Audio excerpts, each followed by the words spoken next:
Vaše telo se utaplja samo od sebe, od znotraj. Tekočina napolni vaša pljuča. Srce vam bije tako močno, da se zdi, kot da bo vsak trenutek odpovedalo. Začne se kot gripa. In to je težava, ki je večina ljudi ne opazi, dokler ni prepozno. Zdaj zdravniki niso niti prepričani, da boste preživeli noč. Vse zaradi virusa, za katerega sploh niste vedeli, da ste ga ujeli na počitnicah. Tako je v resnici, če imate hantavirus. Prvi dan. Za vami sta dolga in naporna meseca. Stres v službi in vsakdanje življenje sta vas izčrpala. Ko prispete do svoje koče, globoko v divjini, se vam zdi popolno, kot da ste milijone kilometrov stran od hrupa in množic mesta. In takrat ugotovite, da je koča nekoliko bolj rustikalna, kot je bilo zapisano v oglasu. Tukaj že mesece ni bilo nikogar. Prah prekriva vse površine, po kotih visijo pajčevine. Po kuhinjskih pultih so raztresene drobne rjave kroglice, ki so videti skoraj kot riževa zrna. Miši iztrebki. Vzameš smetišnico in začneš čistiti. Popolnoma ne vede, da si pravkar sprejel odločitev, ki te lahko ubije. Tvoj pobeg v divjino se bo namreč kmalu spremenil v bioločno nočno moro. Te drobne kroglice, raztresene po tvoji koči, je pustila vzhodna jelenja miš, ki je prenašala virus sin nombre. To je eden izmed več smrtonosnih hantavirusov, ki se širijo preko glodavcev. In zdaj si ti na udaru. Pri jeleni miši virus dejansko ne povzroča nobenih simptomov ali težav. Miš živi svoje življenje povsem normalno, ne da bi vedela, da v sebi nosi virus. Vsakič, ko urinira ali pusti iztrebke, se v okolje sprostijo mikroskopski delci virusa. In točno to se je zgodilo tukaj. Potem, ko je miš tavala po koči, je za seboj pustila okužene izločke. Sčasoma so se izsušili, vendar je virus preživel in čakal na priložnost, da vstopi v novega gostitelja – vate. Ko pometeš iztrebke stran, nevede sprostiš virus v zrak v nevidnem oblaku prahu. Ta proces imenujemo aerosolizacija. Gre za proces, pri katerem se snov pretvori v mikroskopske delce, ki se dvignejo v zrak in tam ostanejo dovolj dolgo, da jih vdihneš v svoja pljuča. Virus je zdaj uradno v tvojem telesu, a tega še ne veš. Pravzaprav tega še dolgo ne boš vedel. Drugi dan. Za razliko od navadnega prehlada ali gripe, ki imata razmeroma kratko inkubacijsko obdobje, je hantavirus bolj prikrit. Milijoni virusnih delcev so vstopili v tvoje telo. Tako majhni so, da lahko obidejo prvo obrambno linijo tvojega dihalnega sistema, tvoj nos ali grlo. Namesto tega potujejo vse do pljuč, na poti do svojih glavnih tarč endotelijskih celic. Te celice obdajajo vse krvne in limfne žile v tvojem telesu, vključno z arterijami, venami in kapilarami. V bistvu tvorijo pregrado med tvojo krvjo in okoliškim tkivom. Toda hantavirusi vidijo te celice kot priložnost, kot popolno orodje, ki jim pomaga širiti se po tvojem telesu. Tako, medtem ko ti uživaš svoj vikend, tihi morilec neopazno prodira v tvoj dihalni sistem. Njegovo poslanstvo je povzročiti čim več škode, hkrati pa se čim dlje izogibati odkritju. Do te točke bi druge viruse že zaznali in morda bi že čutil prve simptome, vendar ne pri hantavirusu. Ta ne uniči tvojih celic takoj. Namesto tega uporablja proces, imenovan nelitična okužba. To pomeni, da se virus pritrdi na celico, jo okuži, vendar je dejansko ne uniči. Zaradi tega se hantavirus lahko širi, ne da bi spremenil tvoj imunski sistem ali sprožil kakršenkoli vnetni odziv. Tretji dan. Čas je, da greš domov. Počutiš se spočitega in pripravljenega, da se ponovno lotiš vsakdanjega življenja, zato spakiraš svoje stvari in začneš vožnjo nazaj v mesto. Še vedno se počutiš popolnoma v redu, pravzaprav odlično. Imel si odmor, ki si ga potreboval. Komaj čakaš, da se vrneš na delo in vse to poveš sodelavcem. Toda v tvojih pljučih se virus medtem eksponentno množi. Vse več endotelijskih celic je napadenih in okuženih, kar omogoča hantavirusu, da prodre v tvoj krvni obtok in okuži še več notranjih tkiv. Četrti dan. Do zdaj je virus osredotočen na svojo edino nalogo v življenju, da se razmnožuje in širi čim dlje in čim širše. Vse bolj tvoj žilni sistem podleže njegovim učinkom. Virus se skriva in širi po tvojih kapilarah in drugih žilah, predvsem v pljučih. To, da raziskuje tudi druga področja, kot sta srce in celo tvoje ledvice. Zdaj je v tvojem telesu toliko virusnih delcev, da bi morali izvidniki tvojega imunskega sistema, dendritične celice, že opaziti, da je nekaj narobe. Toda hantavirus se je razvil. Uspelo mu je, da jih je obšel. Ima več načinov, kako ostati skrit. Moti signale, ki jih tvoj imunski sistem uporablja za zaznavanje okuženih celic in se izogne sprožitvi močnega vnetnega odziva. Hkrati povzroča razmeroma malo škode, kar mu omogoča, da se tiho širi po tvojem telesu, preden postanejo simptomi resni. 5. do 7. dan. Če bi šlo za običajno virusno okužbo, bi to do zdaj že vedel. Imel bi simptome, kot so kašelj, vročina in izcedek iz nosu. Hantavirus ni običajna okužba. Preostanek prvega tedna inkubacije mine normalno. Hodiš v fitness, družiš se s prijatelji, počneš vse, kar običajno počneš in se vračaš k svojim navadam in rutini. Ves ta čas se virus širi z neverjetno hitrostjo. Tvoje telo preplavi vojska imunskih celic, ki samo čakajo na ukaz za napad. Faza prikrite okužbe se bliža koncu, saj količina virusne RNK v tvojem telesu še naprej narašča. Drugi teden. Odvisno od seva in bolnika, ima hantavirus inkubacijsko dobo od 1 do 8 tednov. Tako, medtem ko mineva tvoj drugi teden, si v tistem blaženem stanju nevednosti. Še vedno popolnoma ne vede, da se v tebi nekaj slabega kopiči. Brez glavobola, brez slabosti, brez utrujenosti, brez znakov, da je karkoli narobe. Toda medtem ko živiš svoje običajno življenje, se tvoj imunski sistem začenja zavedati nevarnosti. Ugotovil je, da je nekaj narobe in pripravlja odziv. Ta odziv pride v obliki velikega kopičenja T-celic. Te celice so kot izvrševalci tvojega imunskega sistema. Aktivno gredo ven, iščejo okužene celice in jih uničujejo. Nažalost, zaradi načina, kako deluje hantavirus, bodo te iste T-celice, ki naj bi te ščitile, na koncu škodovale tebi. To je zato, ker se pripravljajo na napad na tvoje endotelijske celice.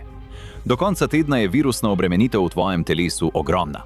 Kot trojanski konj je bil virus dejansko sprejet v tvoje telo in je dobil priložnost, da se razširi. Sovražnik je že znotraj zidov, stražarji pa so šele zdaj ugotovili, da je mesto napadeno.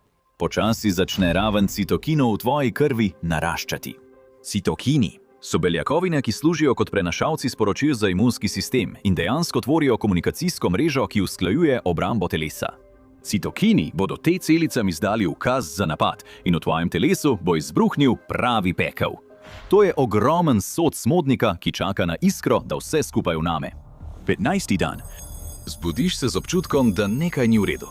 Nič hujšega, le rahla bolečina v glavi in malo si brez energije. Verjetno je to tisti virus, ki kroži po pisarni. Mine nekaj ur in simptomi se poslabšajo. Ko se topa bolečina v glavi stopnjuje, se težje osredotočaš. Ko prideš domov, se pojavi rahla vročina. Trpiš, a nisi ravno zaskrbljen. Verjetno je le prehlad. Malo protibolečinskih tablet in počitka bi moralo pomagati. 16. dan.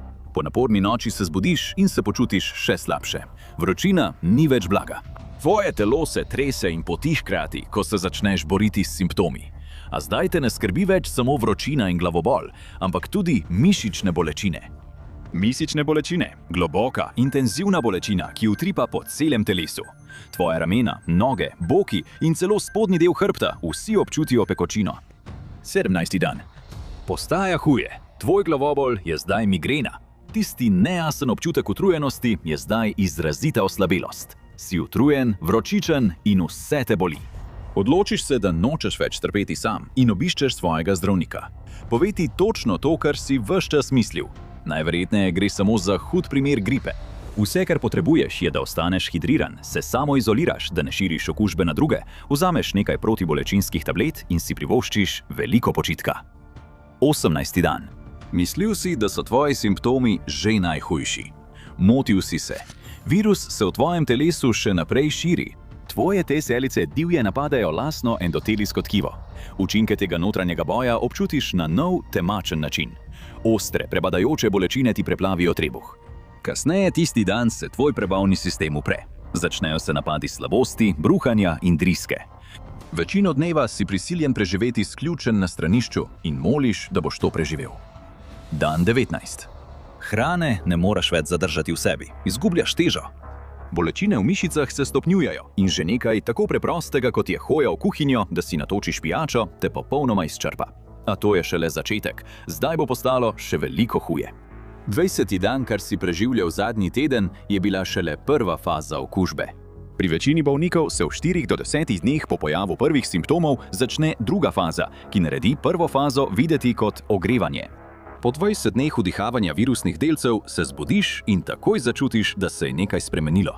Gre za tvoje dihanje. In to ni nekaj, na kar bi resnično pomislil ali opazil. Je ena tistih stvari, ki se dogajajo samodejno, telesni proces v ozadju, za katerega se zdi, da ga tvoji možgani kar sami urejajo. Ne več. Zdaj je to edina stvar, na katero lahko misliš in se osredotočaš, in se aktivno trudiš nadzorovati dihanje. Siliš svoje telo, da bi vdihnilo več zraka, a se pri tem mučiš. Vsak tvoj vdih je šibkejši in plitkejši kot prej. To je najbolj strašljiv del hantavirusnega pljučnega sindroma. To je trenutek, ko se tvoj prsni koš začne stiskati, skoraj kot da ga stiska neka nevidna sila. Vsak poskus, da bi se osvobodil, ti ne prinese olajšanja, ki ga tako obupano potrebuješ. Začneš paničariti, vstaneš in hodiš naokoli, poskušaš globoko dihati ali kašljati, da bi si očistil pljuča. Nič ne pomaga. Tvoj srčni utrip se pospeši, kar je naraven odziv na zmanjšano količino kisika, ki vstopa v tvoj organizem. Tudi tvoje dihanje se ti začne pospeševati, saj se tvoje telo trudi vdihniti zrak, ki ga potrebuje za preživetje. To ni normalno. To ni gripa. To je nekaj veliko hujšega in tega ne boš premagal sam. Uro kasneje te prijatelj na hitro pelje na urgenco. Počutiš se, kot da ti telo gori. Trudiš se dihati in ostati buden. V tvojem telesu divja citokinska nevihta. Tvoj lasten imunski sistem te napada in uporablja taktiko požgane zemlje. To je njegov zadnji poskus, da iz tvojega telesa odstrani virus. Ob reakciji imunskega sistema se sprosti poplava vnetnih kemikalij. Tvoje krvne žile začnejo puščati. Plazma uhaja iz tvojega krvnega obtoka v okoliška tkiva, vključno s tvojimi pljuči. Ko se tekočina nabira, postaja dihanje vse težje. To je razlog, zakaj imaš občutek, da se vsako sekundo boriš za zrak. Prideš na urgenco, si bled, dihanje je prehitro in tvoj krvni tlak pada. Ko te pogleda, dežurna medicinska sestra hitro pokliče zdravnika. 21. dan. Zdravniki in medicinske sestre hitijo naokoli. Okoli tvoje postelje postavljajo vprašanja, obupano želijo izvedeti več o tvoji bolezni. Vprašajo te, ali si bil nedavno na počitnicah. Omeniš kočo in v zdravnikovih očeh opaziš kanček prepoznave. Ta zdravnik hitro naroči rentgen prsnega koša. Ko prispe posnetek, se zdravnikov izraz hitro spremeni. Namesto jasnih črnih prostorov, ki kažejo na zdrava pljuča, rentgen pokaže velike bele lise. Tekočina je napolnila tvoja pljuča. To je plazma, ki je postopoma uhajala skozi luknje v tvojih žilah. Dobesedno te utaplja od znotraj. Tvoja raven nasičenosti s kisikom pada in tvoj postaja vse bolj meglen, ker ne dobi goriva, ki ga potrebuje. Zdravnik ve, da jim zmanjkuje časa. To je najkritičnejša faza okužbe. Naslednjih 48 ur je lahko tvojih zadnjih. Smrtnost zaradi hantavirusnega pljučnega sindroma je izjemno visoka. 38% bolnikov, ki razvijajo simptome, kot jih imaš ti, na koncu umre zaradi bolezni. To je kot igranje ruske rulete z 2 nabojema. Pospremijo te na oddelek intenzivne nege in te uspavajo. Ni zdravila, ni cepiva, ni čudežne tablete, ki bi vse pozdravila. Vendar pa obstajajo načini zdravljenja. V sapnik ti vstavijo cevko. Stroj začne dovajati kisik v tvoja pljuča, da se ne sesedajo. Tvoje telo tega preprosto ne zmore več. Tudi s takšnim zdravljenjem zdravniki opozarjajo, da obstaja zelo resno tveganje, da morda ne boš preživel. Lahko podpirajo tvoje telo, vendar moraš še vedno samo nekako zaustaviti puščanje in popraviti škodo, ki jo je povzročil virus. Obstajata 2 možna izida, 2 možna konca tvoje zgodbe, en dober in en slab. V dobrem koncu ti uspe preživeti kritično fazo. Takrat zgodovina kaže, da se bolniki pogosto lahko precej hitro opomorejo po začetni odpovedi dihanja. Tekočina v pljučih počasi izgine in dihanje postane lažje. V slabem koncu tvoje telo ne zmore zbrati potrebne moči za boj. Preplavljen z virusom, tudi ob podporni terapiji telo podleže pod težo. Pljuča se popolnoma napolnijo s tekočino, kar vodi v odpoved dihanja. Medtem tudi srce oslabi zaradi iztekanja tekočine, kar povzroči nizek krvni tlak in srčno-žilni kolaps. Vitalni organi, kot so ledvice, lahko prav tako odpovejo in bolnik umre. V primerih, ko je nabiranje tekočine odkrito in zdravljeno zgodaj, se možnosti za preživetje povečajo. Dnevi od 22 do 25. Zdravniki in medicinske sestre budno spremljajo vaše vitalne znake medtem, ko spite skozi noč in iščejo kakršnekoli znake izboljšanja. Počasi se ti znaki pojavijo. Puščanje v vaših žilah se končno začne umirjati. To je diuretična faza bolezni, trenutek, ko se vaše kapilare in druge žile začnejo ponovno zapirati, zamašijo luknje in ustavijo pretok. A še vedno ostaja težava vse te tekočine na vaših pljučih. Da bi to rešile, vaše ledvice začnejo delovati s polno paro. Vaše telo se mora nekako znebiti te tekočine. Najbolj neposredna pot je z uriniranjem, zato vaš sistem v naslednjih urah dobesedno izloči litre tekočine. Postopoma se tiste belelice na vašem rentgenskem posnetku začnejo mašati in zdravniki lahko postopoma zmanjšajo uporabo podpornih sistemov, ki so vam pomagali preživeti. Zdravniki vas budijo iz sedacije, odstranijo cevke, ki so hranile vaš organizem in vas končno premestijo iz intenzivne nege na običajni oddelek, kjer imate čas za okrevanje. Vaše telo je doživelo veliko travmo, vaša pljuča so bila v prvi bojni liniji in vaše dihanje bo še dolgo oteženo. To ni nekaj, od česar bi si opomogli v nekaj dneh. To je bolezen, ki pušča dolgotrajne posledice, utrujenost, težko dihanje in meglo v glavi, tudi do 6 mesecev ali celo več v nekaterih primerih. Preživeli ste pekel. Izgubili ste kar nekaj teže in celo preproste stvari, kot sta sedenje in pogovarjanje, so še vedno težke. Ampak živi ste. Eden izmed 62% ljudi, ki preživijo HPS, eden izmed srečnežev. Toda ne vsaka zgodba o virusu se tukaj konča. Nekatere se začnejo povsem daleč stran od narave. Izvedite resnično zgodbo o virusih, ki so dejansko ušli iz laboratorijev in poglejte, kako nekateri najbolj sporni izbruhi vodijo nazaj do krajev, namenjenih njihovemu proučevanju. Ali pa si oglejte to.